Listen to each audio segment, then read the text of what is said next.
delightful of all the Oriental fables relating to Zen and Taoism is the wonderful series of crude but delightful old woodblock prints called the 10 Bulls. We do not know exactly where this symbolism originated. It was probably in China. But from China it migrated to Korea and later to Japan. And among the Japanese people, the quaintness and simplicity, naivete of the little group of pictures found a special favor. And this series have been built into most of the texts on Zen that have been prepared in Japan in the last 300 or 400 years. And among those who have written delightful commentaries on it, we must list Dr. Suzuki and other prominent exponents of Japanese Zen mysticism. The whole concept is an effort to explain the relationship of being and body, or perhaps more generally, consciousness as the indwelling spirit of reality and the personality, which is the always clumsy, always inconsistent element in the human compound. It is said that a disciple once asked a Chinese sage, "What is Buddha?" And the old master replied, "It is a man seeking a bull or an ox while he is riding on it." And this, to a degree, is the basis of this peculiar but wonderful fable. The human being, according to Zen and Taoism, consists of a principle manifesting mostly as an instinct, and a personality manifesting mostly as an appetite. So there is a continual struggle in the human compound between principle and personality, between the instinct to achieve to some noble destiny and the appetite which holds us to the commonplace. The personality of man is likened, therefore, to this bull or ox.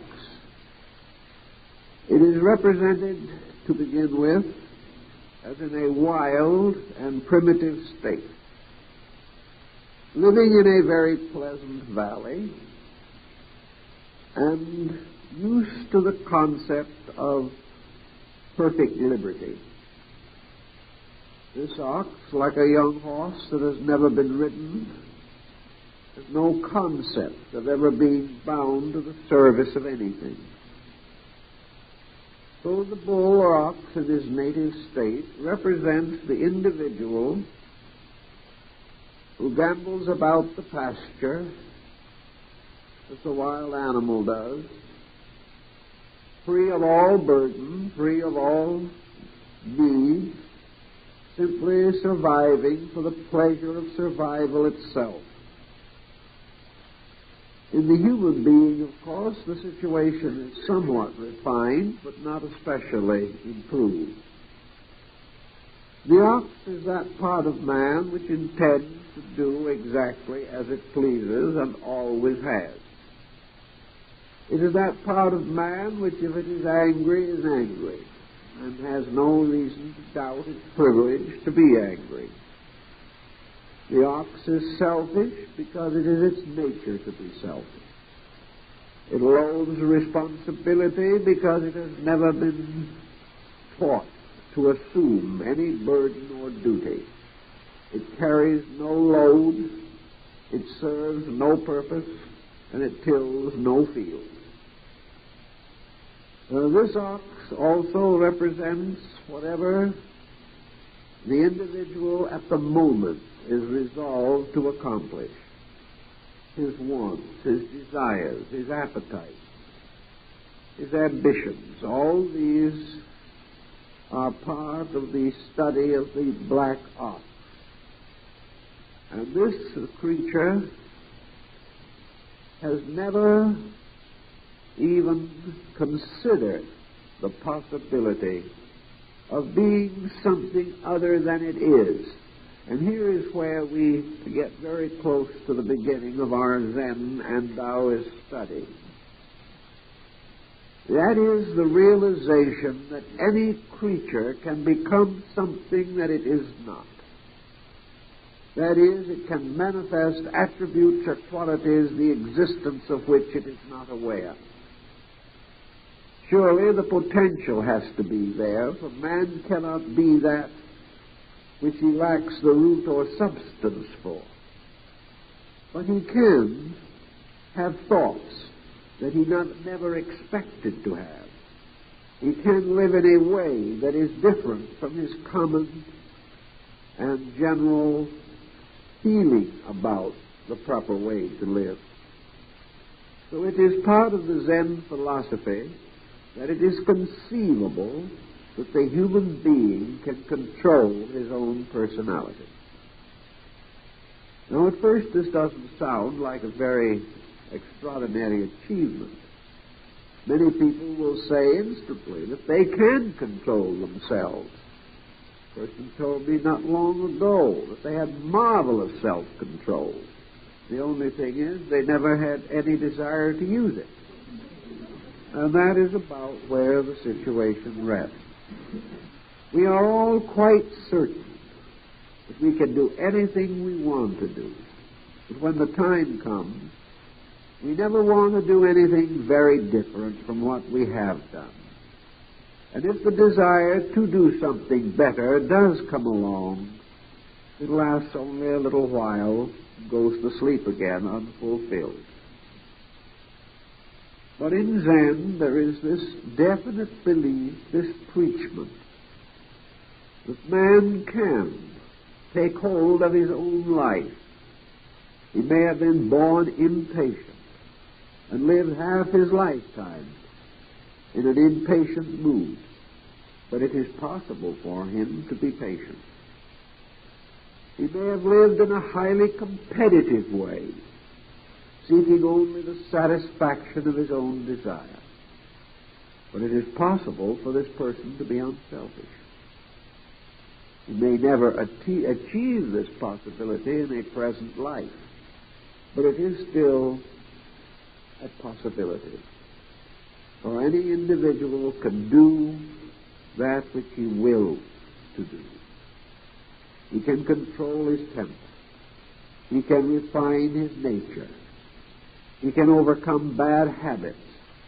He can break the bonds of alcoholism or narcotics if he wants to.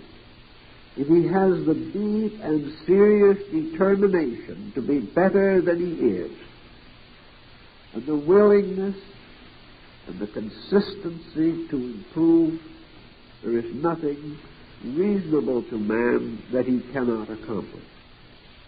So our little scene opens in the story of the bull with a boy, the shepherd, or the keeper of the cattle, who is holding in his hand a very tempting morsel of green fodder and trying to attract the attention of the large black bull that is rushing by, going in the opposite direction from the boy.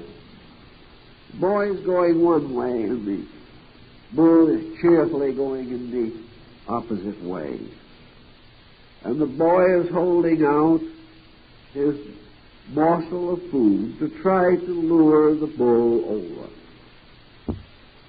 This is the approach. This is the beginning of the struggle to bring the personality under the control of principles or of realities. And as the personality goes its headlong way across the pasture, the boy holds out the green herb. And on the side of the hill back of the boy is a pine tree growing. And in the sky above the bull is a very deep, heavy cloud. There is a setting for this particular situation. And the setting is the beginning of the Buddhist Zen Taoist preachment. The herb that the boy is holding out as an inducement is the hope that through self-control the individual will escape misery. This is the temptation which is intended to lure the bull to the point where he can be bridled. The hope always is that man, following his own personal, selfish, self-centered way, is finally going to become so miserable, so burdened with the inevitable consequences of his own conduct, that he will receive the first inspiration of leadership from the boy in the form of an answer to some immediate problem. As the individual goes along, sickness strikes him, his home is disrupted, his business does not succeed well, his friends depart from him, and he discovers that this wild life of freedom that he has thought so much about and labored so desperately to preserve isn't paying off anything. He is free, but freedom has become his bondage. The very liberties which he believed he wanted have led only to the excesses in his own nature which have crippled him and injured him. So the doctrine, which is always the evergreen, the symbol of enlightenment, in Buddhism the Buddhist message is represented by the pine branch. This represents the promise of a more abundant life. It is the inducement also to bring conduct under the dominion of character, that health may be improved, that the daily problems that we face can be more easily overcome. And so the boy uses the only inducement that he can use. The bull is selfish, so the boy appeals to its appetite. And no matter how selfish we may be, we also want to be happy. And in our selfishness to be happy, we are brought gradually into the presence of learning. For we come to know in the end that only learning can make us happy. That only the improvement of our own minds and our own lives can solve the problems that make us unhappy. So the boy waves his luring bait before the animal. And when we turn to the second picture in this delightful series, we find that the animal has done the expected. He has gotten close enough to the boy for the boy to be able to put a halter on him. He has become more docile because he has gained confidence in the boy. He has gained confidence in the self. He found that when he came close and took the food that the boy offered, that no evil happened to him. The bull found that the food was tasty, that it was even more pleasant than that which was gained by going out and foraging for oneself. He also found that the boy was kind. The doctrine which was symbolized by the young shepherd was a gentle doctrine, a wise and friendly belief. And so the bull did not object greatly when the halter was slipped over its head, for it found that the yoke was easy, and that the law, instead of being a terrible thing that was going to take away from it every liberty and freedom, was really bringing it into a relationship with insight, or a relationship with knowledge. The shepherd could make life better for the ox. The boy could make the life of the animal more secure. For human wisdom, or the wisdom of philosophy, can protect not only the inner part of man's nature, but also his outer nature as well, if man himself will permit. So a friendship is established between the ox and the boy, and the two together now head in the same direction. Through the beginnings of wisdom, a fraternity, a relationship, a kinship has been built between the consciousness in man and the body which must fulfill the works of consciousness.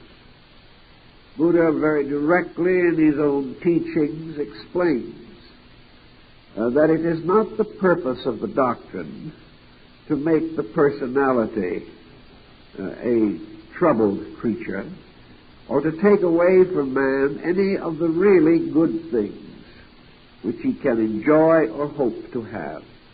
The purpose of consciousness is to enrich the person, so that the things we have become really meaningful, that joy becomes real joy, that insight becomes real insight, and that understanding becomes a practical instrument for the achievement of everything that is reasonable and desirable. Once man has accepted the yoke of the doctrine, everything in his life is made simpler, made more convenient for him. He moderates his intensities and has less pain and sorrow.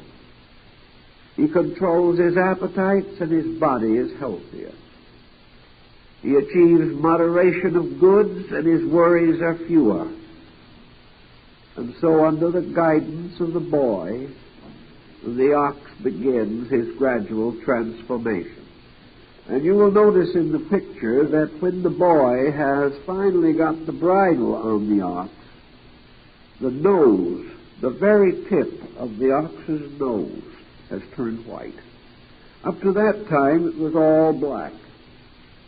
Of course, the black ox was the symbol of ignorance, of darkness, of benightedness. But after the yoke has been placed upon the animal, the place where the yoke is has turned white. This is the beginning of the transmutation of the ox. It is the beginning of the transformation of character. Also, as you look, you will observe that the landscape has changed. The dark clouds are gone. There are pleasant trees and mountains and a beautiful expanse of water. It is a very much more charming, verdant land than it was before. And the ox is slowly and ponderously turning in its course to follow the leadership of the boy. This is also the beginning of discipline. For in one hand now, the boy carries a rod. Now, we do not see the boy injure the animal with the rod, but the thought or concept of discipline is introduced. In this case, the discipline represents the leadership of consciousness over the body. It means that the boy now has the advantage. He is able to command the body, and maybe reluctantly, the body will obey. It has been a very delicate operation to get this far in this partnership. And working as we do all the time with folks, I may say that getting that halter on to the bow has taken many a sincere person 10 or 15 years of hard work. Always remember that that first effort is the most difficult. We resent so desperately the very solutions to our problems. Worshipping this sense of the right to do anything we please we forget to please to do anything. Still we maintain that we have this inalienable right to be miserable, to fulfill whatever purpose we intend. And any subtraction from this privilege is tyranny, even though the teacher may be wiser than we are. If the teacher interferes with our right to do as we please, he is a tyrant. So it is quite a strategic undertaking to finally reach the point where the personality, with its mind, emotions, and psychic integration, is willing to accept the leadership of the consciousness itself. But here the bull has finally done so, and the end of its nose is appropriately emerging from the dark cloud of its own matter or materialism.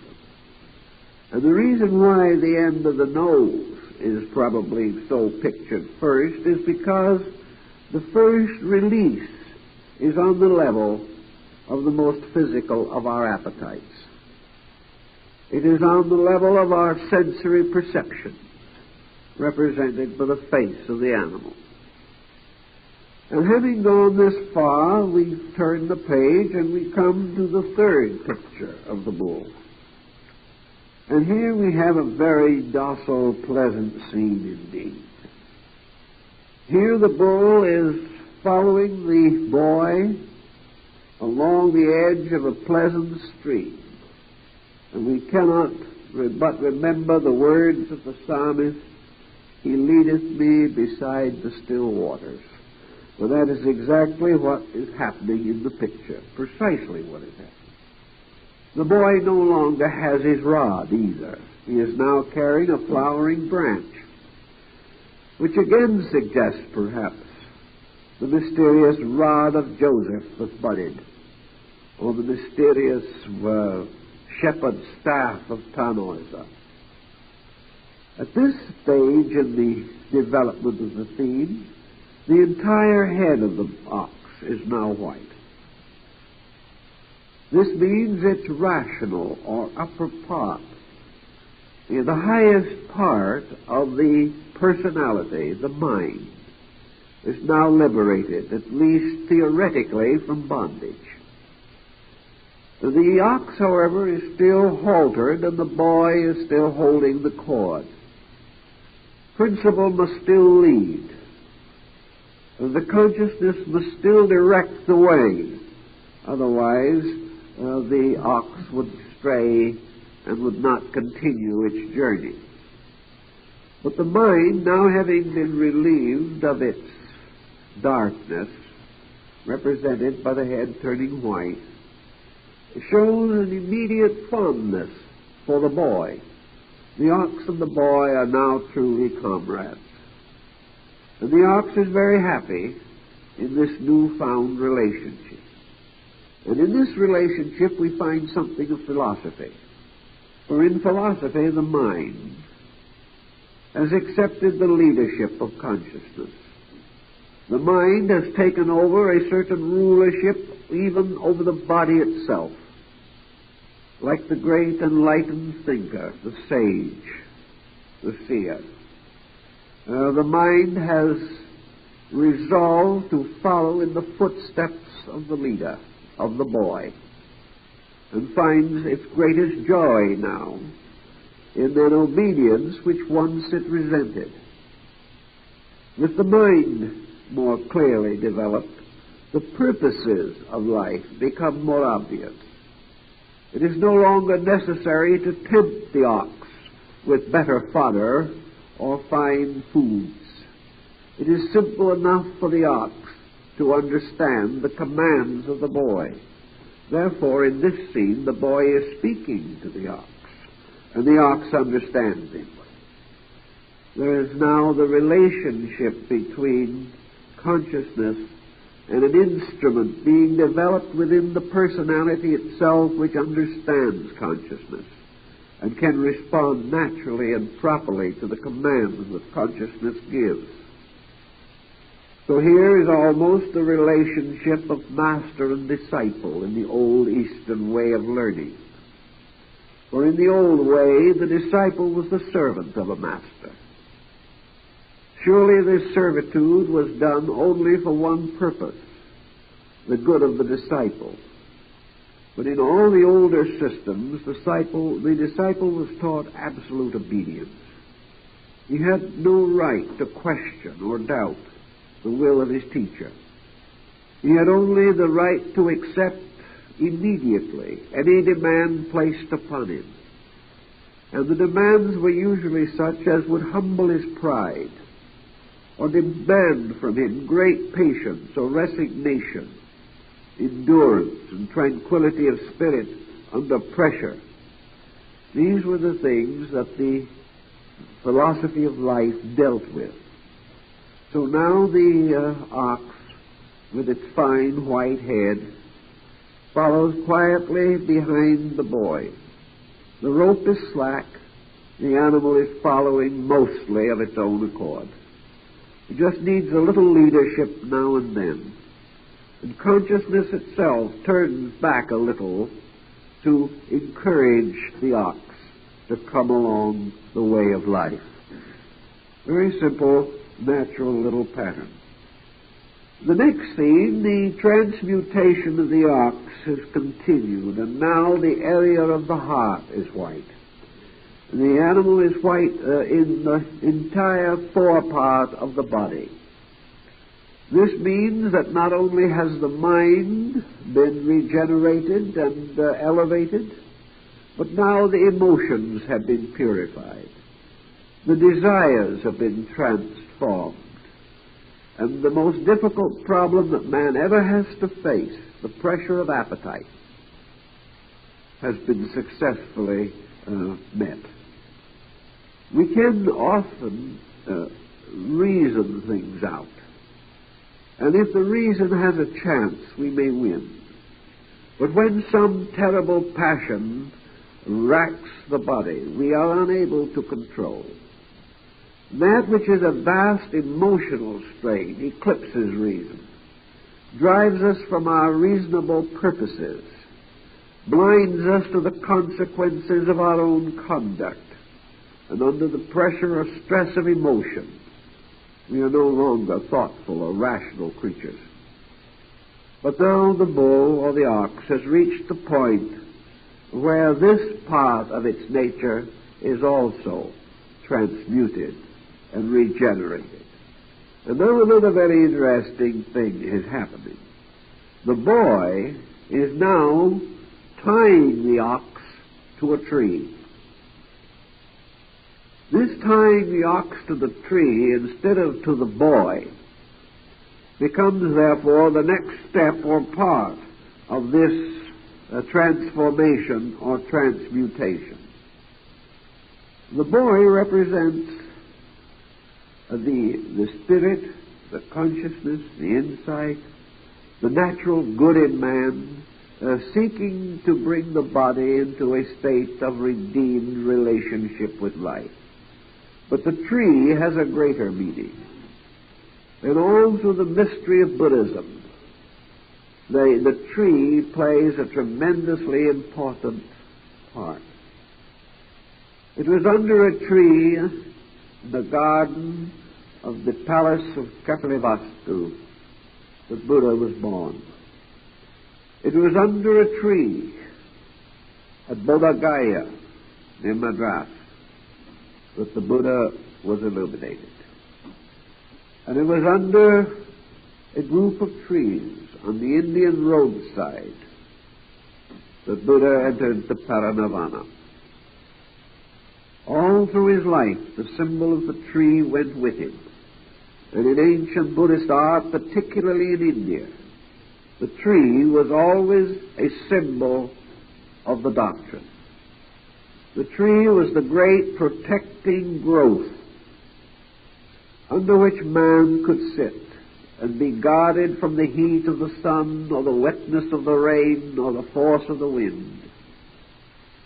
He could find security beneath the tree and perhaps also he could find there rest and peace, for the tree was the symbol of the oasis.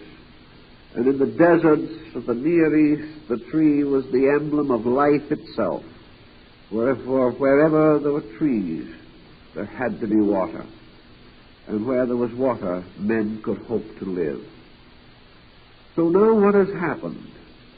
The boy consciousness has now tied the ox to the tree. In other words, has bound it to the operations of universal law. The tree is the symbol of the law. It is the symbol of the great doctrine.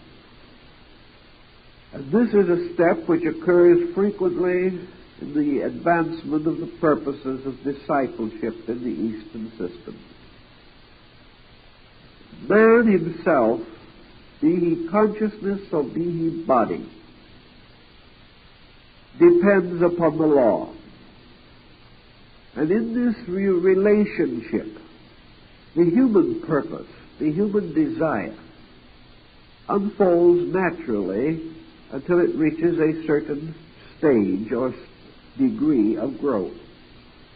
We begin by inwardly desiring to be better people. We begin by seeking to bring to an end the suffering of life. We seek that noble path which leads to the end of misery. And from within ourselves, like the good and kindly people of long ago, we build our little folk philosophies.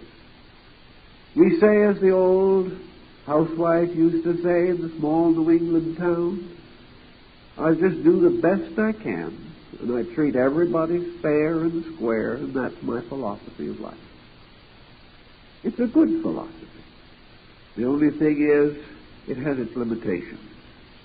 We go a certain ways, and our own insight, our own instincts are not strong enough to lead us further.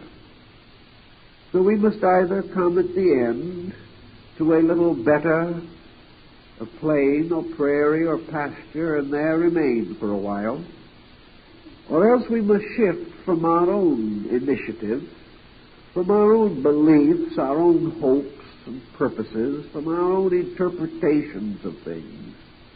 We must shift from these foundations and follow the ancient Buddhist Zen doctrine. I take my refuge in the law. Therefore, the three jewels of Buddhism represent the three symbols of the principles by means of which the individual in this system gained his hope of salvation. For the three jewels were the life of the Buddha, the doctrine of the Buddha, and the assembly of the saints. These were the basis of the formal instruction. And the individual passed from his own efforts to regenerate his own nature and came under the discipline of one of the great world systems, whether it was Buddhism or Platonism or Hinduism or Taoism. This is not so important. But somewhere along the way, the individual must take on the regular disciplines, the ordered leadership of the great schools of wisdom. When he does this, he then takes the personality, which is his instrument. He renounces his own leadership over the personality and binds the personality to the great pattern of existence. He therefore releases the bull from his own control and takes the opportunity to give the animal the strongest leadership, the strongest center, the strongest support possible by binding it to the tree, by tying it to the immovable doctrine, the unchangeable basic law of existence. For it's this way the bull comes into the best instruction, the best leadership, the best help that it can possibly receive. Then also by releasing the bull or ox from his own leadership, man escapes a further negative possibility in his own nature. It is possible that man will renounce all the different things of life. He will renounce a fine home and become a wanderer, homeless upon the face of the earth, like the monks of old.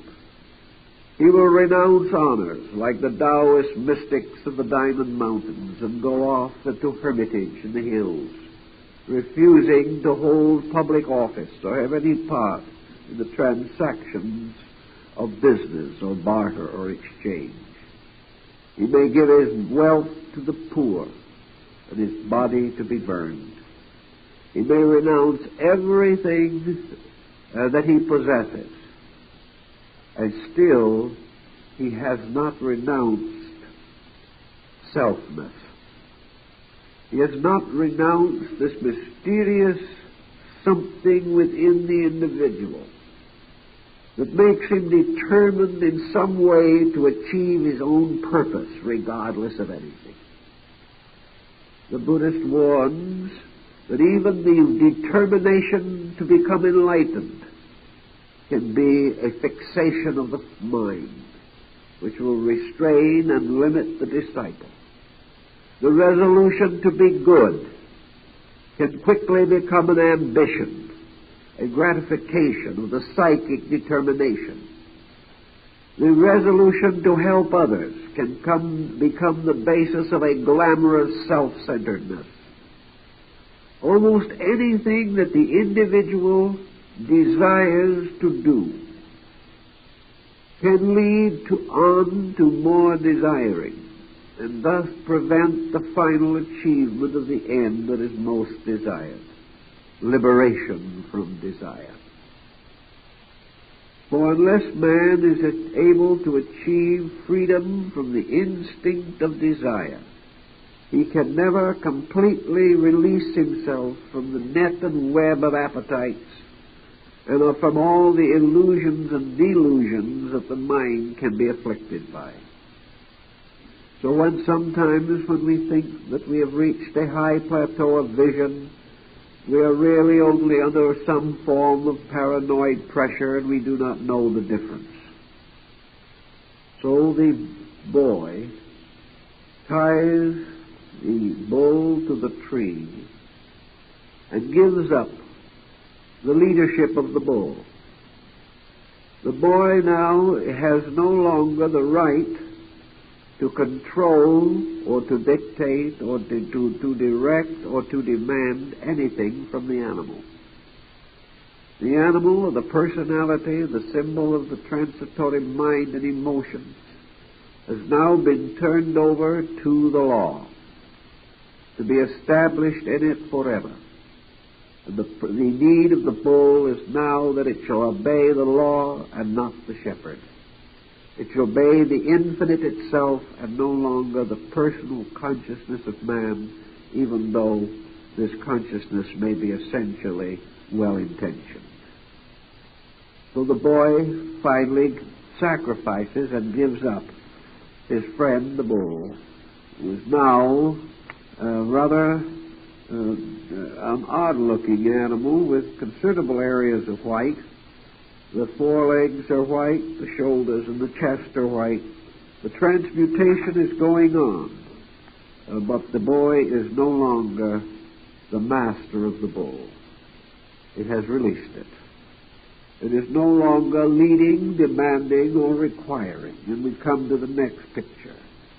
And in the next picture, the boy is walking along holding the halter in his hand. Behind him is the bull.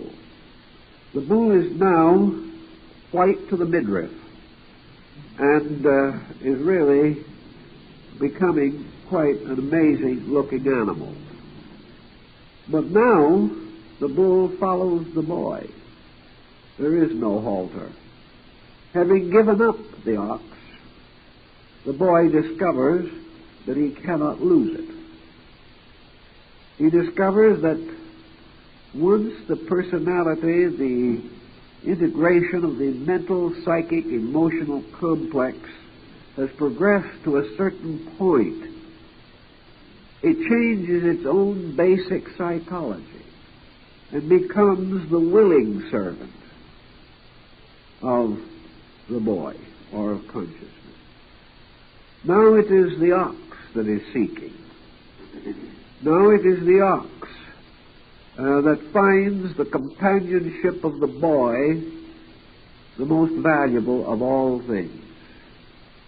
Now the mind is turning naturally to the Spirit and follows in the way of mystical insight and mystical illumination.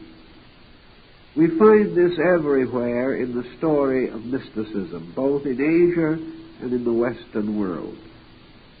We observe how the mystics, through their years of struggle, sought communion with the infinite, sought to mingle their own natures with this universal plan of things. And then sometimes, somewhere, the great wheel of the law turned, and to these mystics came some kind of an inner experience, an actual mystical awakening of life within themselves. And from that moment, the mind, the emotions, the person that we know became, in a sense, the dedicated servant of this experience which had occurred within. Among the Sufis and dervishes of Islam, this experience of God is called the knowledge of the beloved. And the moment the individual has this experience, he becomes the slave of the beloved. He becomes the slave of truth. He follows resolutely in its way, daring all things, patiently, inevitably, following with humbleness but continuity the subtle thread of doctrine that must lead through the mystic maze of things to the final presence of reality. So now the person has turned and pursues the man. The bull, having achieved this greater enlightenment of itself, having redeemed more and more of its own nature, having purified its own parts with increasing insight, begins to sense the need of consciousness. There comes a point in our own experience of life, each of us, where that which at one time we had to discipline ourselves to achieve suddenly becomes the most necessary of all things. As inner experience grows, as the divine takes precedence over the human in the mysterious structure of our being, man suddenly longs for reality. To him it suddenly becomes the all-purpose of things.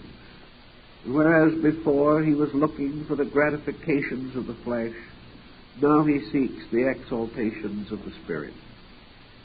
So quietly and patiently, and in a very friendly way, the ox now follows the boy without a halter. There is no need any longer of controlling the animal. The animal has found its own light and now chooses to be the companion of the Spirit. And the garden and the foliage of the mountainside and the general view is most delightful. And even though the engraving is extremely crude, there is a look of extraordinary contentment on the face of the ox. The ox is well pleased with the whole thing. The personality now follows the way of the Spirit toward truth. In the next picture, the ox truly has been made to lie down in green pastures. It is very comfortably curled up on the ground, and now almost all of its nature is white. There is just a small patch of black at the rear with the tail. Otherwise, the ox has now been entirely transmuted. And it listens with great delight, presumably, to the boy, who, seated nearby, is charming the bull by playing upon a flute. Here, the spirit truly is entertaining the ox. And the ox is very peaceful, subdued, and quiet. This begins to suggest the teachings of yoga. For in all these Eastern symbols, the flute, with its several openings, becomes a symbol of the mantram and the mudra, the magic vibratory tones and patterns, the secret steps of inner wisdom, the meditations and the contemplations, by means of which man gradually brings the total personality to peace. Here the individual, the person, the being within has brought harmony and beauty and fineness and tranquility to the thoughts and to the passions and to the problems of life. We now have that beautiful pastoral concept of man at peace with all parts of himself and in complete conformity with nature. And for the first time in our picture, the peaks of great mountains rise in the distance. There is a new and universal vista opening. The peaceful soul, dwelling always in the music of reality, is here something like the East Indian concept of the bull, seated while the divine flutist, Krishna, plays the wonderful melodies of the spirit. The spirit, the self, is the great musician, the great harmonizer, the one that strikes the vibrant chords of life, is now entertaining the personality, the outer nature, which has been brought into complete and perfect harmony. The whole scene suggests meditation. It suggests that the individual has now reached a point in which he has achieved quietude. And in the quietude of his own inner life, he hears for the first time what Pythagoras called the music of the spheres. He begins to be aware of the celestial harmonies which cannot be heard because of the constant cry and the constant shout and confusion of mortal life. It is only when man is still, quiet, detached from all worldliness, that the wonders of the inner life can be made known to him. It is in this quietude that he hears the voice of the silence. It is in this quietude that the Spirit of God comes close to him, as this Spirit walked in the garden in the cool of the evening in the old story of Genesis. So here is truly a happy, peaceful, contented scene. And to most people who could hope for such an end, this is paradise itself. All is peace, all is contentment, all is happiness and rest. The striving and the struggle ends, and the individual seemingly has reached his goal. But in the Eastern Zen philosophy, this is not the end. This is only a pleasant interlude. This is a promise of still greater things to come, more to be accomplished. But it is certainly the dividing point which brings in the second half of the series. Being the sixth picture, it is the first of a second set of 5 which together make the entire pattern. Here we see the contemplative taking over, the inner life becoming victorious, and the individual turning more and more to the mysteries of the internal in the development of his discipleship and the patterns which lead to his emancipation. Now, at this stage of the picture, we see in view 7 that there is no longer any halter on the ox. The ox has had the halter removed. Also, all of its body is now white. The boy is now sitting on the far bank of a stream which flows between him and the ox. And the boy is sitting under a tree very quietly in meditation. And the ox is drinking deeply of the waters of everlastingness.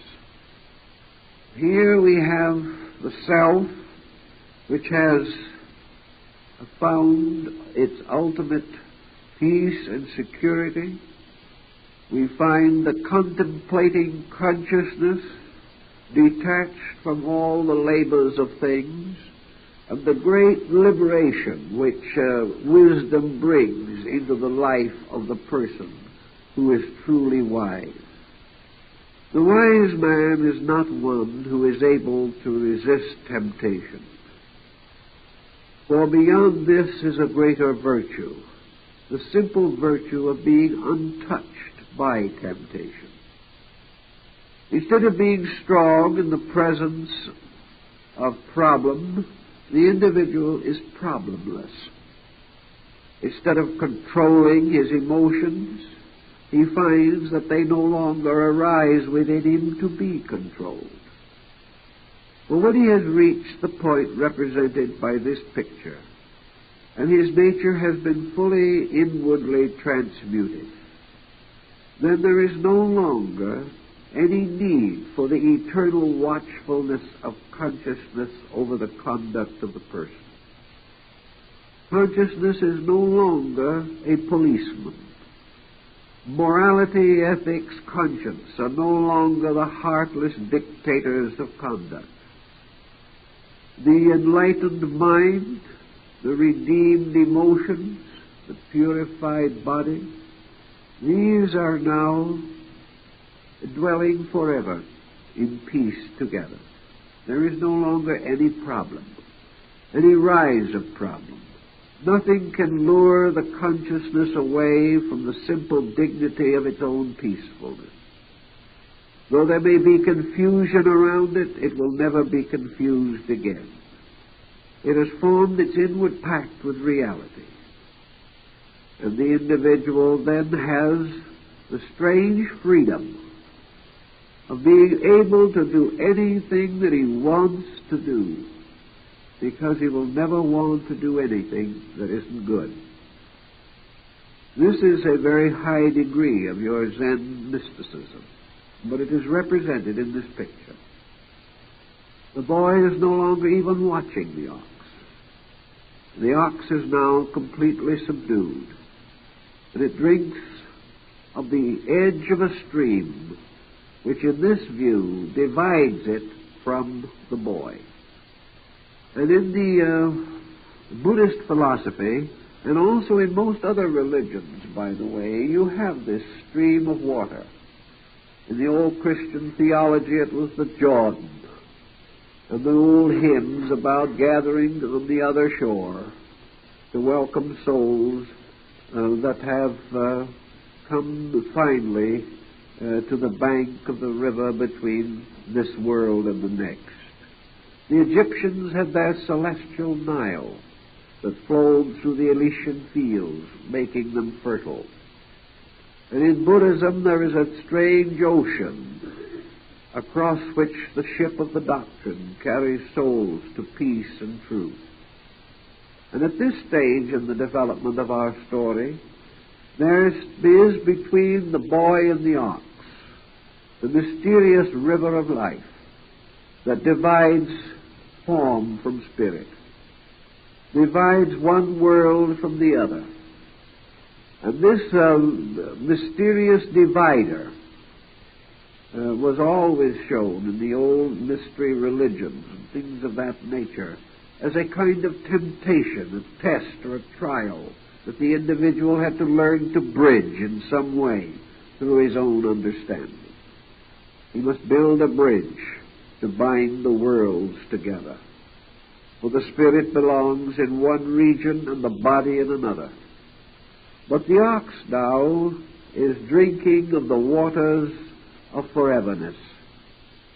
It has no longer bound itself to the material plane or the material garden in which it lived. It is seeking also the everlasting waters of the Spirit, that those who drink thereof shall never thirst again. So we find the purified ox now also beginning its acceptance of the great universal mystery of life nutrition. It is beginning to live not on the bread of this world, but upon the fruits of the Spirit. And little by little, its dependency upon nature, its dependency on the earth, its dependency on all mundane things is lessened. It has a source of food ye know not of. It has a source of constant wealth and strength and insight that flows out of everlastingness. So the ox in its own quiet way is attaining its discipleship. It is becoming the redeemed and purified and vitalized instrument for the manifestation of consciousness itself. It's a very pleasant, pastoral, happy scene.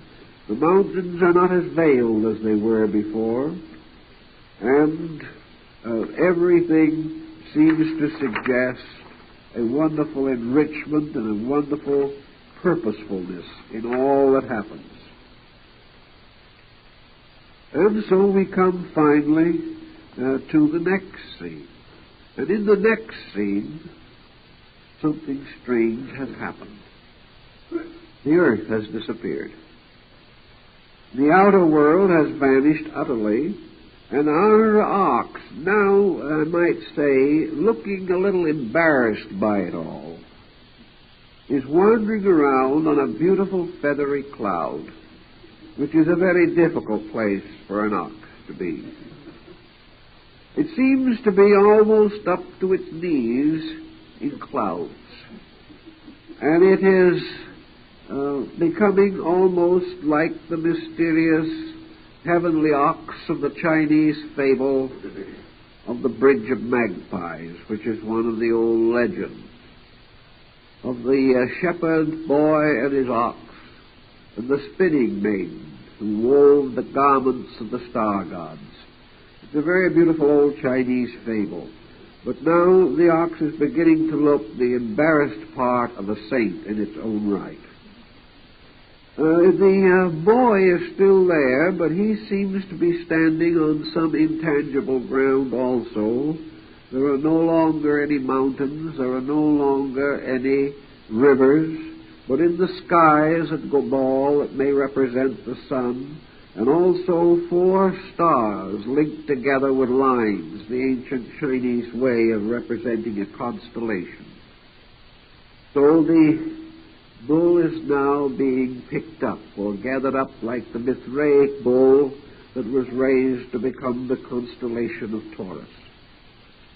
Now the symbol of the personality is moved out of worldliness entirely, and the individual, having achieved a very much higher state of meditation, is now advancing into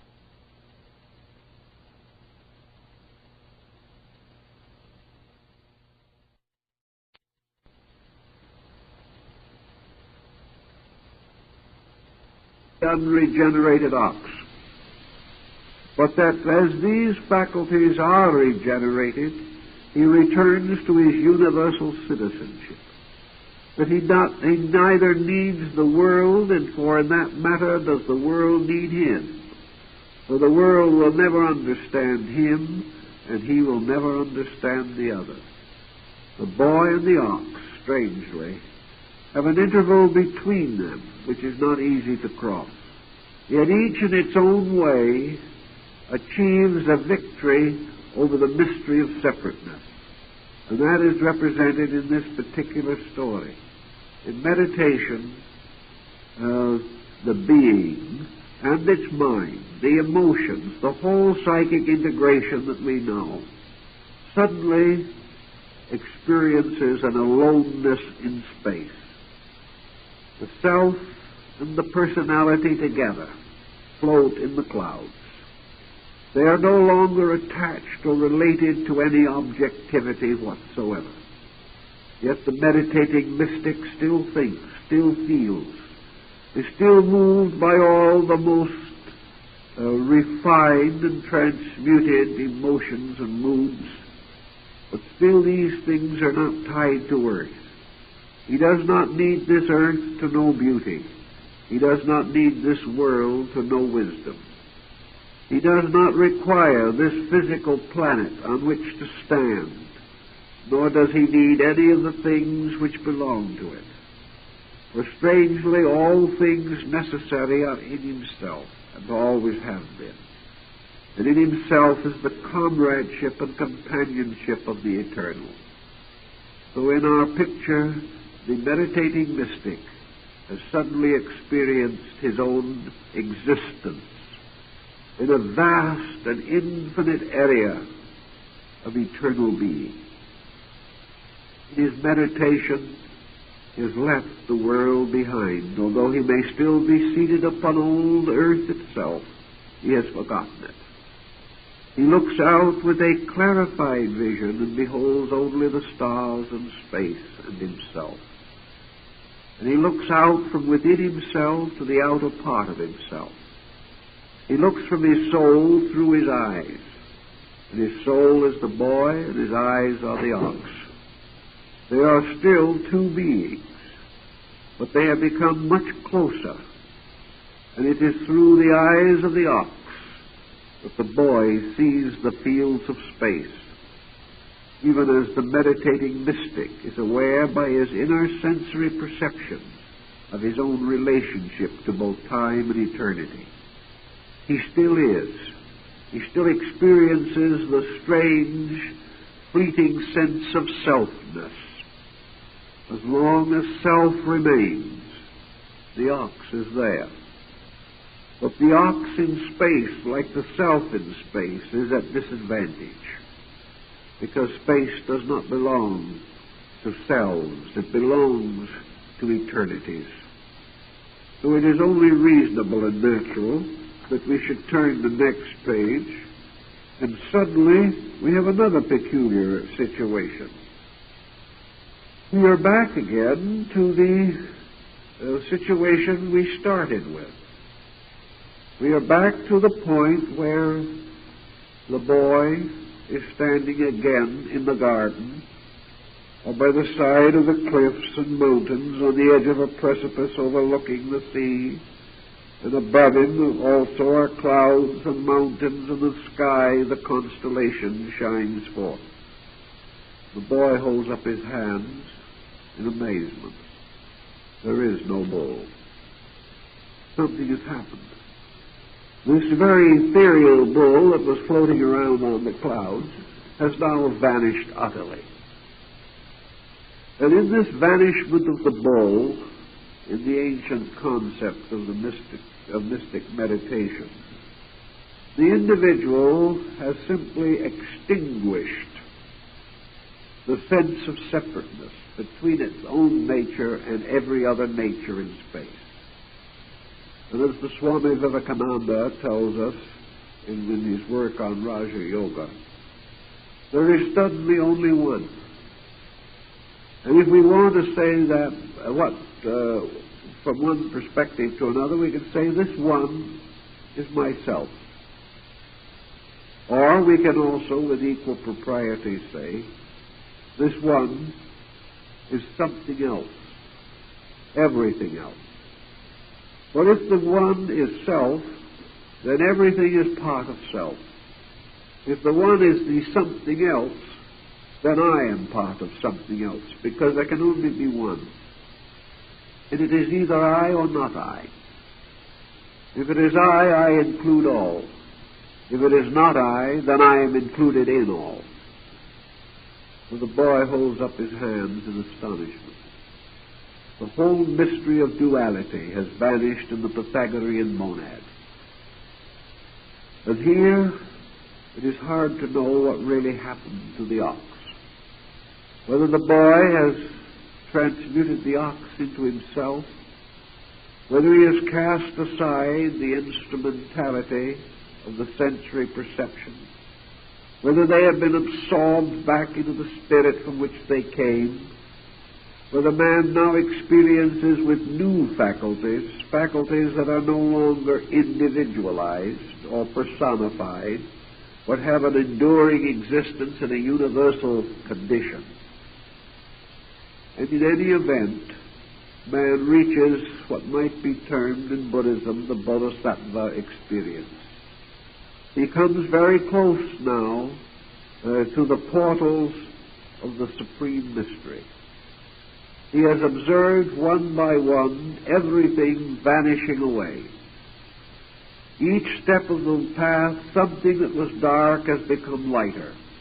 Something that has become lighter has become fainter. Until at last, there's nothing really left but a point of consciousness. It is as though a person was passing slowly into sleep.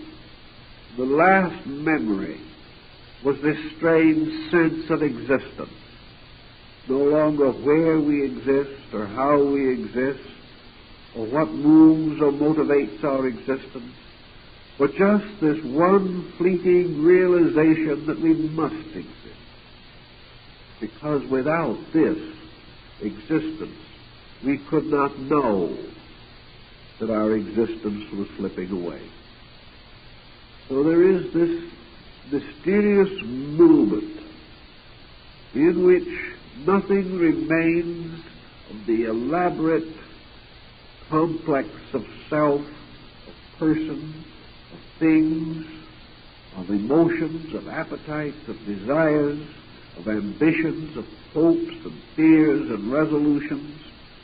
Now there is nothing remaining of these things except a kind of conscious watcher, a beholder of things that can behold everything but itself, but has reached that point in which there is no longer anything to behold. And we come to the very edge of our supreme problem.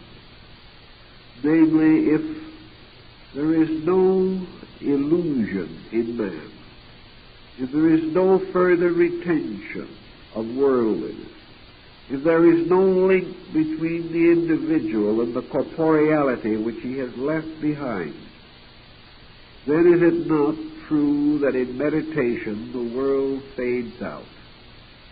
That all these things have a ceasing because they no longer are needed, and that which is not necessary does not endure.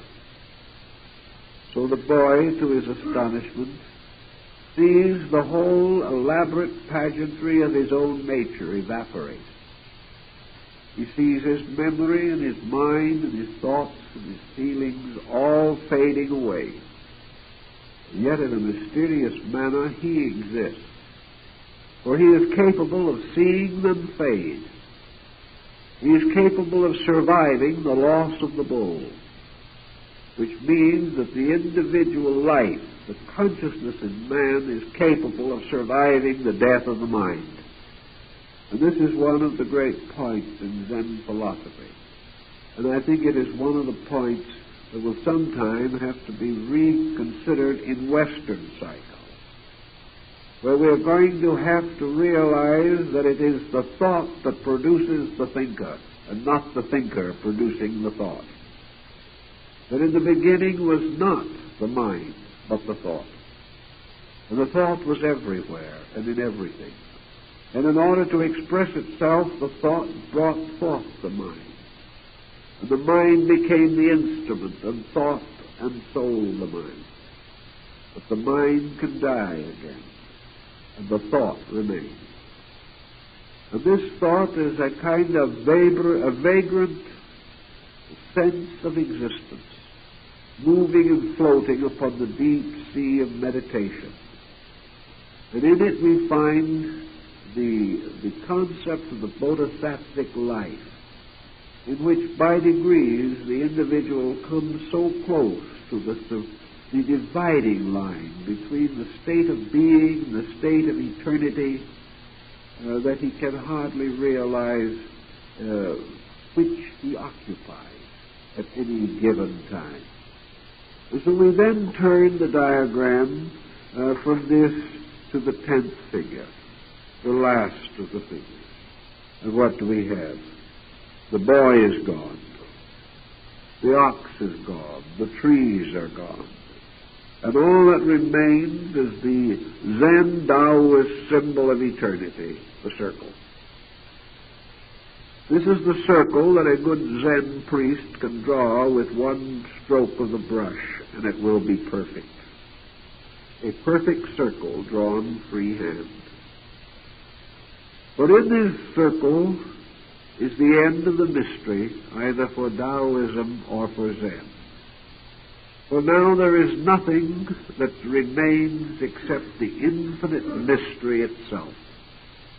The mystery of the Samadhi, the mystery of the Mahaparinirvana, the mystery of the dying out of all the fires of existence, the end of suffering, the end of the long road that leads to the end of suffering.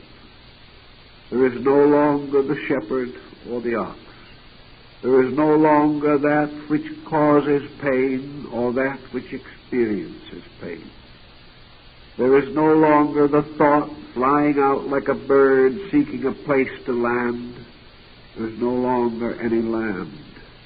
There is no longer anything except the infinite expanse of the inevitable itself. And this, as the Buddhist says, the drop of water has returned to the infinite ocean. All separateness has ceased. All condition as we know it has ceased. And if you wish to know the incredible profundity of this mystery, you only have to remember that it happens to you every night when you go to sleep. Suddenly, you are not. And yet, not having an existence, you are never aware completely or totally of the end of an existence. And suddenly, in the morning, you awaken again, out of not existence into existence again. And you pick up the threads and strains of life, and you go on. And each little day we live is rounded by a sleep. And all of us can sometimes wonder where the dream really is, whether man is dreaming of strange things or whether strange things are dreaming of man. We do not know, but we depend upon certain orientations to clarify. There are examples known in which dream life and active life have been so closely interrelated that it has been impossible for the individual to tell which was the dream and which the reality. This is part of our problem. But Zen ends not in a frustration, in the sense that Western scholars have insisted on assuming that the Buddhists were nihilists, that they were some strange type of extinctionists, in which to them the supreme end of everything was to be nothing. This is the first thought that may come to mind. The idea that the only way you can escape from pain is to die. The only way you can escape from your mind is for the mind to die, or for you to die and leave the mind behind. This is not really the substance of the matter at all, however. For there is a great deal more to this Buddhist philosophy than extinction. We have extinguished the man, and we have extinguished the ox. The world is gone, and nothing but the circle remains. And the circle is reality. So how shall we estimate the nature of reality? Have we right to say how deep it is or how wide? Have we any way of estimating what is locked within it? Do we know what potentials may emerge from it? We have the experience here of beholding an unknown, or coming into the presence of a mystery. Perhaps one name we give to this mystery is space, and space is an excellent symbol of Tao. But on this side of the mystery, we behold space stretched limitless, beyond the galaxies that fill the firmament or are scattered and strewn about through the infinite expansions and extensions of time and distance. And from this invisible, mysterious space, we know we have to derive all that we are. It is from space that comes the atomic and nuclear energy that we fear today. For it means that this thing that seems to be empty around us is really filled with an infinite life so vast that it can shatter in an instant all the material structures that it supports. So we see from this mystery of space, flowing downward into matter, the infinite diversity of creation.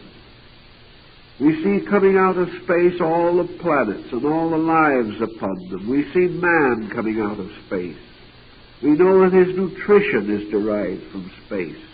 Everything that we know, everything that we are, began somewhere, somehow, as a seed in something that we cannot see, and the seed itself we could not see. And only after ages of growth did this thing become manifest to us. So we are indeed like a great tree with its roots in an invisible heaven above, a silent, abstract earth that seems to be utterly transparent and to go on forever and to be fully empty. And yet, we have to be wrong. For this space, which is the most rarefied of atmospheres, contains everything that has ever been or ever can be, even as it supports everything that at present exists. What happens then if we now ascend to union with this space that to now we have considered emptiness? Supposing this space was a strange wall, invisible, but nevertheless as adamantine, as the hardest and most unbreakable granite. Supposing this space is the mysterious looking glass of Alice, who not only gave us the little story of her adventures in Wonderland, but tells us of how she went through the looking glass to another world. What would happen if we stepped through to the other side of space?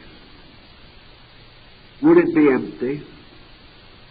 Would it be a complete vacuum?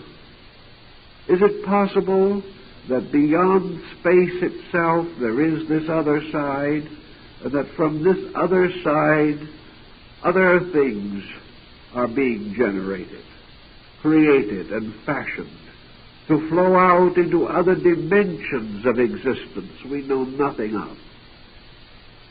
Buddhism takes the position that when man is restored to identity with reality, which is the Mahaparinirvana, when in that moment he is born for the first time into the true universe, he is born into the world as it really is.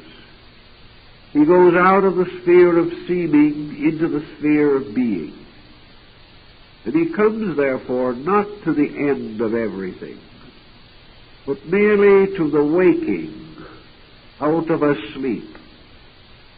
And what we call the reabsorption into eternity through meditation is the gradual releasing of the individual from the nightmare of some strange dream which he calls existence. But what we call this way of life is a dreaming of the spirit. And suddenly, in the Mahaparinirvana, the individual awakens. He awakens from the nightmare of selfishness. He awakes from the horrid dreams of pain. He wakes from all these doubts and fears about the finality of things. He awakes from the terrors of an atomic age. He awakes from the ruthlessness of competitive enterprise, from the endless thoughtlessness of mortals. Suddenly, this universe changes. He then realizes that what he has called life was this life of seeming, this life of make-believe, this life which was nothing but the elaborate tapestry woven by his own sensory perceptions. A world of illusion that exists only because he has faculties of illusion with which to cognize it. A world that has substance only because it comes within the registry of a strange, insubstantial pattern within himself. So just as a man in a terrible nightmare is rescued suddenly by awaking, and in an instant finds himself back in a reasonable existence, so to the Buddhist of ancient times, the Mahaparinirvana was this waking up into a real existence. What it is like, we cannot know. What it means, we cannot even comprehend. But we believe it and hold it firmly to be the beginning of man's true existence. We hold it to be something which, when it is attained, brings to the individual for the first time a positive relationship with life, instead of being forever opposed to life, instead of being forever under the displeasure of willful gods or under the pressure of unchanging laws. Man suddenly, for the first time, comes into the benevolence of the all-beautiful, the all-wonderful, and the all-good. And in order to signify this wonderful, incredible state of things, the Mahayana Buddhists, from which the Zen derived most of its teaching, picture against the mysterious background of the cosmic shades and shadows the rising figures of the Dhyana Buddhas. They recognize there that somewhere behind the veil of things there will sit in eternal meditation the mysterious realities that govern all things. These realities go on forever in the quiet, unchanging contemplation of the infinite itself. Man can only find these beings by becoming like them. He knows them when he discovers the realities in himself, and as he finds in his own heart and soul the quietude of the meditative life, the dim shadows of these great meditating principles begin to intrigue him, begin to mean something to him, something away from and apart from all this worldliness which we generally consider. So in the story of the 10 bulls, we end with a circle that seems to be frustration, but which is actually ultimate and inevitable opportunity. Man moves from the finite, which boxes him in, to the infinite, in which there are no limitations upon himself. But he finds this unlimited existence only a vacuum, as far as his present faculties and sensibilities and conditions of consciousness are concerned. He cannot know the meanings of these things that lie beyond. When the bull and the boy have both vanished, when the world of things as we know the world simply no longer endures. Yet the boy and the bull have not ultimately or utterly vanished. That which has a nature never ceases. That which has an existence somewhere within it can never cease existing. And as Buddha himself tells us, he says, I am not an extinctionist. I am not an atheist. I am not one who teaches the exhaustion of life into darkness and not being.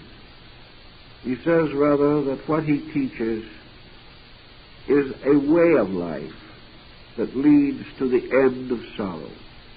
you notice that in all the Buddhist writings, there is no actual statement of man attaining happiness.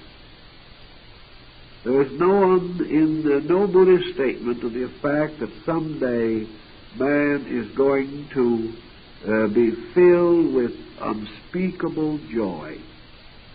There is no radiant heaven world in old Buddhism such as we have in other religions, although Mahayana to a measure filled this interval with a blessed region.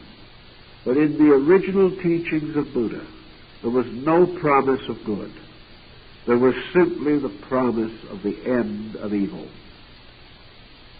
This is because in the philosophy of Buddha, the human being, the human mind, the human nature is simply incapable of a positive statement of reality. We cannot define that which we consider as ultimate good. What we can do only is to define that which is not good. Therefore, we cannot say what this thing will be, but we can gradually remove from it those qualities which we know that it cannot be. We cannot therefore say we come in the end to great joy, but rather, as far as we can tell, we come in the end to great quietude, the great quietude of the circle. We have come to the end of pain. We have come to the end of sorrow. Now, what is the state of no longer being sorrowful? Is this merely another way of saying we have found joy? Is the absolute extinction of sadness the full expression of joy? Or is it some strangely quiet thing in which there is neither joy nor sorrow? And if for that matter we think carefully, is this not in itself, this quietude, the ultimate joy? These things we do not know. We can only use the faculties that we have to estimate as best we can. To Buddhism, the nearest we can come to reality is to extinguish the illusion. When we are no longer deceived by that which is not so, we are free. When we are no longer victims of the unreasonable, victims of ignorance, superstition, and fear within ourselves, victims of selfishness, self-interest, when gradually we have released ourselves from these falsenesses, then we have finally come as far as man can come. For these purifications of man's nature exhaust man. And that which is left when man is no longer imperfect in any respect, that which is left we can hardly call man. When we have taken everything from man which divides him from a superior form of life, only that superior form then continues. So what we know of man, what we know as man, is merely the human imperfection. The man we know exists only because he is not complete. If he becomes complete, he vanishes away. If he becomes perfect, he is no longer recognizable. He is beyond our grasp, beyond our span of thinking. So when we say that man becomes perfect, we are actually extinguishing man himself.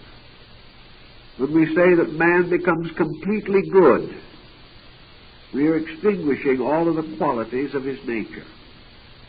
For in the perfection of anything, there is release from all the stress and striving of parts and things unfinished.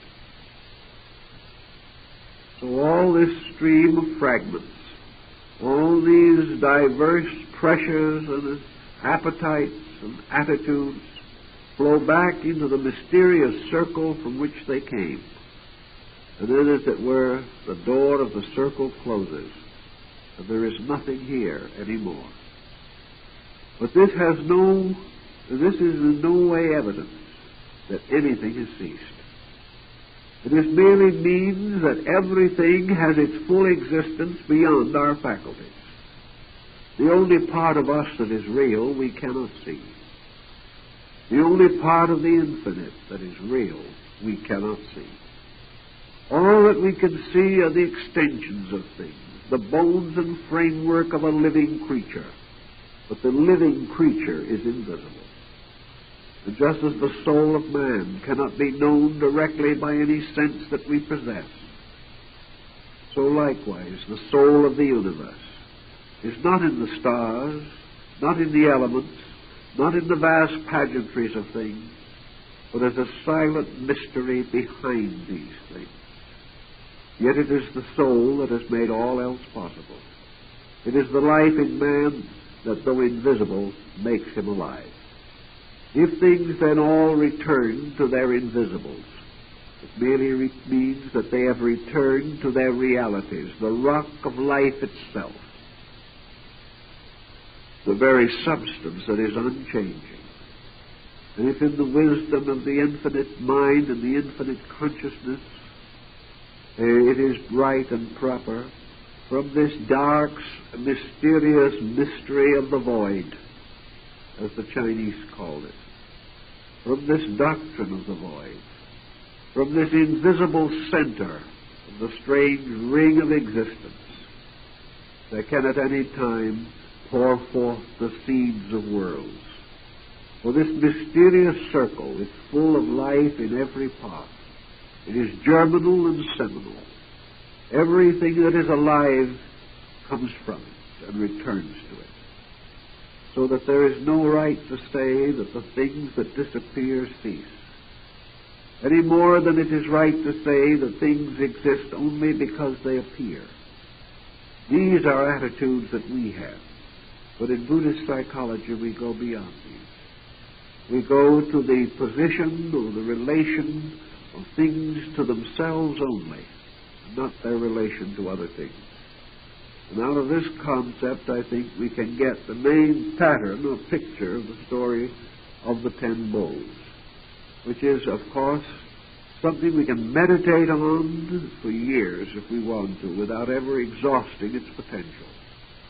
But it does challenge in us the consideration of all these old legends and this fabled story and the lore and the wisdom of antiquity.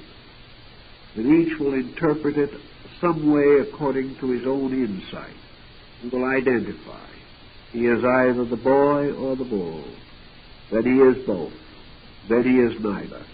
And lastly, he is the circle that goes on forever, that has neither beginning nor end. And by these identities he discovers his own growth in the mystery of existence. Well, I think our time is pretty well up, so that's our little story, and we hope that you will find it interesting and worthy of consideration. And if you don't have a copy of the book, I think you might want to have it, because I don't know where you're going to find these pictures more conveniently than in this little volume, so we leave it to your consideration. I'd like to also call to your attention that this evening after our talk, our little gift shop will be open, and also our library with its exhibit and with other art treasures and things there for you to see, in order that as the time to Christmas gets nearer and nearer, you can do a little last-minute shopping, or perhaps look around a little and relax in a rather pleasant atmosphere in the pressures of last-minute shopping. In any event, also I would say that although we have no class here next Wednesday evening, the gift shop will also be open Wednesday evening next week, so that if you have the time and the inclination, perhaps you will find here a convenient place to do a little of your last-minute shopping. I might also point out that in our gift shop you can secure gift coupons or little gift certificates in which you can give your friend a little card, a rather attractive, beautiful Christmas card, which they can come in with and select whatever they wish to secure for themselves. So if you're in doubt about what to get someone, perhaps one of these gift certificate cards will be appropriate. We hope you will take a look at the exhibit in the library. We think it is a very good story of the unfoldment of man's consciousness in his struggle for learning. And we think that it tells how, perhaps symbolically at least, man captured his thoughts and his dreams and his hopes, the mysterious forms of letters and of words and of characters and sentences. And these, in a way, became also these symbolic oxen that became the instruments of his own purpose. Man identified with his thoughts, put them into words, and created literature, created a world of learning for other men to enjoy. Men passing through the ages of learning turned from one book to another, from one leaf to another, until they found in the simple stories of Zen perhaps the whole substance of the written word. You will find some interesting examples of man's struggles for learning, struggles for insight, and how he gradually recorded the best that he knew for the good of other men.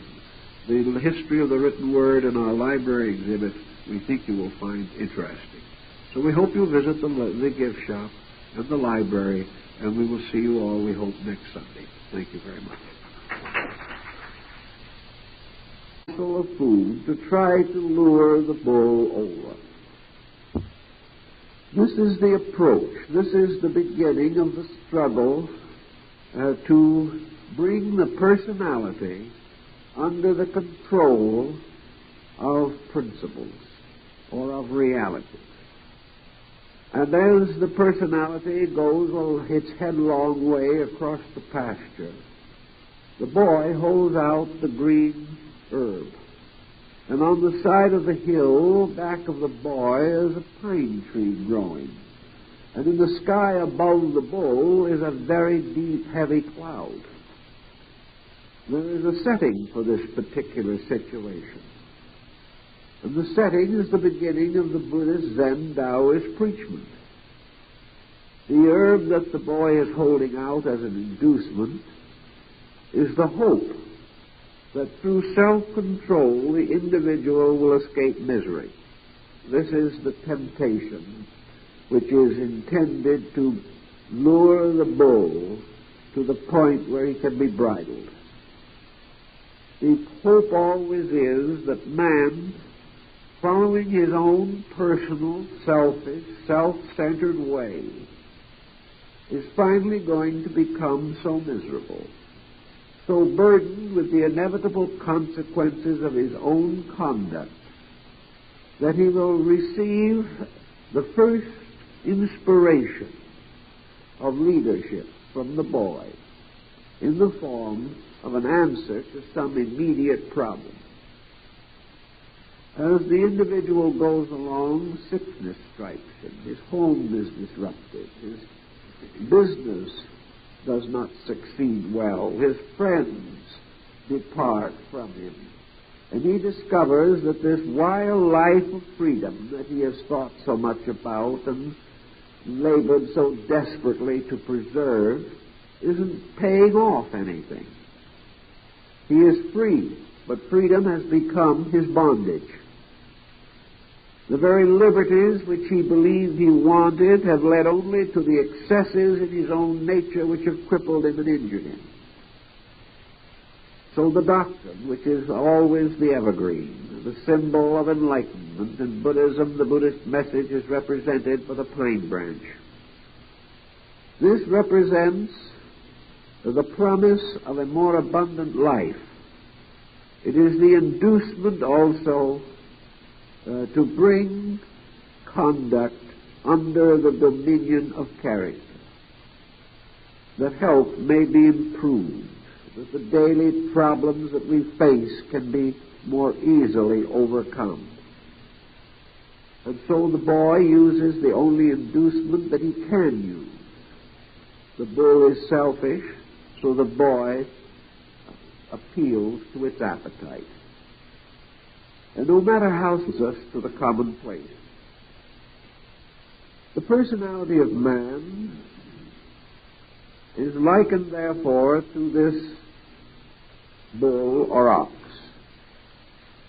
It is represented, to begin with, as in a wild and primitive state, living in a very pleasant valley and used to the concept of perfect liberty. This ox, like a young horse that has never been ridden, has no concept of ever being bound to the service of anything.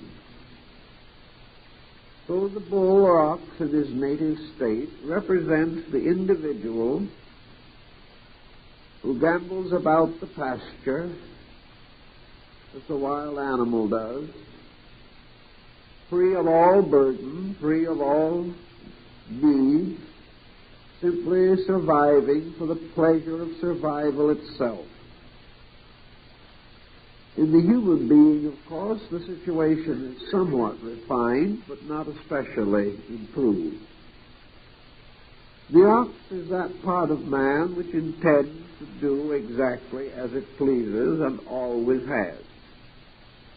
It is that part of man which, if it is angry and has no reason to doubt its privilege to be angry.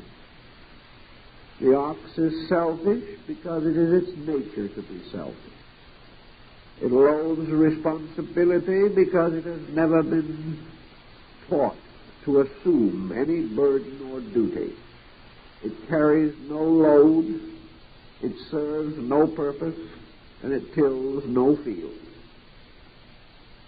This ox also represents whatever the individual at the moment is resolved to accomplish. His wants, his desires, his appetites, his ambitions, all these are part of the study of the black ox.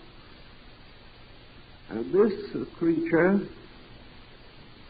has never even considered the possibility of being something other than it is. And here is where we get very close to the beginning of our Zen and Taoist study. That is the realization that any creature can become something that it is not. That is, it can manifest attributes or qualities the existence of which it is not aware. Surely the potential has to be there, for man cannot be that which he lacks the root or substance for. But he can have thoughts that he never expected to have. He can live in a way that is different from his selfish we may be. We also want to be happy. And in our selfishness to be happy, we are brought gradually into the presence of learning. For we come to know in the end that only learning can make us happy. That only the improvement of our own minds and our own lives can solve the problems that make us unhappy. So the boy waves his luring bait before the animal. And when we turn to the second picture in this delightful series, we find that the animal has done the expected. He has gotten close enough to the boy for the boy to be able to put a halter on him. He has become more docile because he has gained confidence in the boy. He has gained confidence in the self. He found that when he came close and took the food that the boy offered, that no evil happened to him. The bull found that the food was tasty, that it was even more pleasant than that which was gained by going out and foraging for oneself. He also found that the boy was kind. The doctrine which was symbolized by the young shepherd was a gentle doctrine, a wise and friendly belief. And so the bull did not object greatly when the halter was slipped over its head, for it found that the yoke was easy, and that the law, instead of being a terrible thing that was going to take away from it every liberty and freedom, was really bringing it into a relationship with insight, or a relationship with knowledge. The shepherd could make life better for the ox. The boy could make the life of the animal more secure.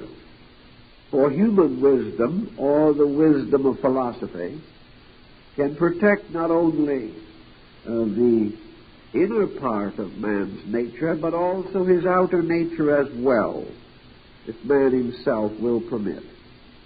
So a friendship is established between the ox and the boy. And the two together now head in the same direction. Through the beginnings of wisdom, a fraternity, a relationship, a kinship has been built between the consciousness in man and the body which must fulfill the works of consciousness. Buddha very directly in his own teachings explains that it is not the purpose of the doctrine to make the personality a troubled creature, or to take away from man any of the really good things.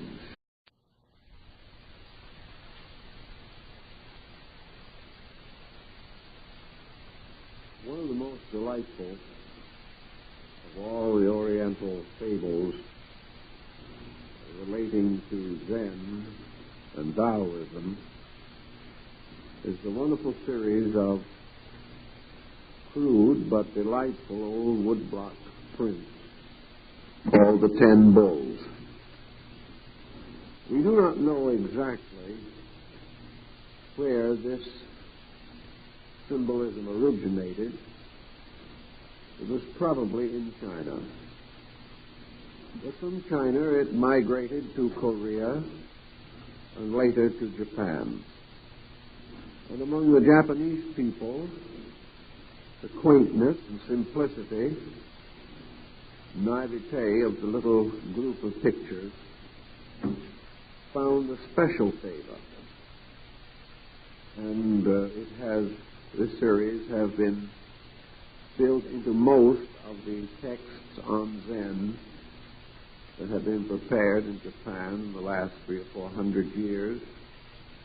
And among those who have written delightful commentaries on it, we must list Dr. Suzuki and other prominent exponents of Japanese Zen mysticism. The whole concept is an effort to explain the relationship of being and body, or perhaps more generally, consciousness as the indwelling spirit of reality, and the personality, which is the always clumsy, always inconsistent element in the human compound.